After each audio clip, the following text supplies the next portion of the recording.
Hundreds gathered outside the Capitol to protest President Trump and Elon Musk's government overhaul and termination of federal workers. And joining us now with the latest from D.C. is ABC News reporter Jay O Brien. Jay, thank you for joining us. Welcome into the show. Paint the scene for us outside the Capitol yesterday. What are the critics of DOJ and these fired federal employees saying and doing?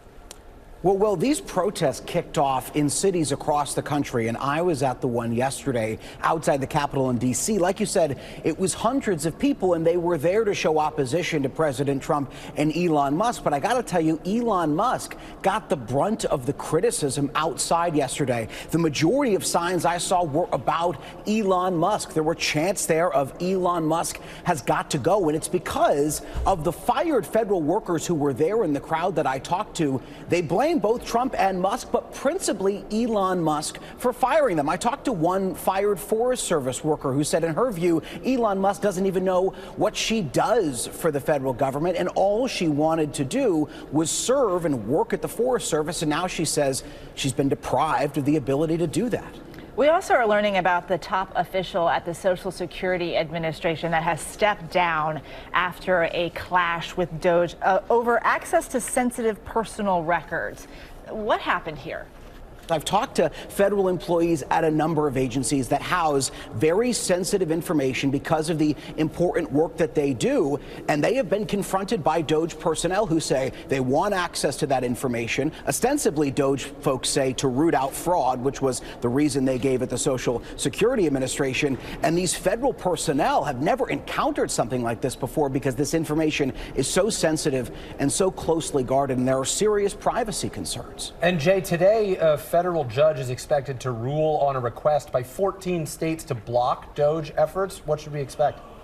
This was a case brought by Democratic attorneys general, and the goal is to temporarily block Elon Musk and DOJ from continuing its firing of federal employees at a set group of federal agencies that includes the Department of Education, the Department of Labor, HHS, and so on. And also the goal of this was to temporarily block Elon Musk and DOJ from having access to some of that sensitive information. Now, the judge in this case, who, by the way, was the same judge who was in charge of Donald Trump's January 6th criminal case, she appears poised to rule against those Democratic attorneys general and deny that temporary block on Elon Musk and DOJ, which, if it happens, would give them at least temporarily the green light to continue to do their work.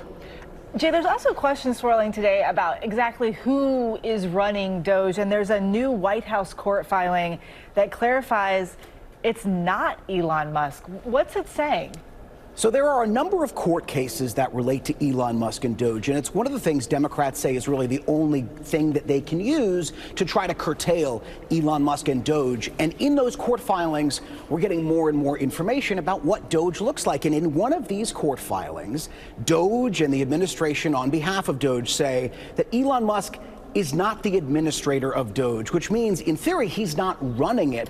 But that contradicts what President Trump has said and Elon Musk has said, which is that Elon Musk is running it. Now, this filing characterizes Elon Musk as a special government employee and an advisor to the president, and again, not at the helm of DOJ. But it's very much unclear exactly who is at the helm and what Elon Musk's role is, and is he de facto in charge of DOJ? And it underscores the fact, guys, that I've talked to federal employees who say they just don't have any visibility into this rather secretive organization that DOJ, to them, as one federal employee described to me, is this black box where they don't really know how it operates.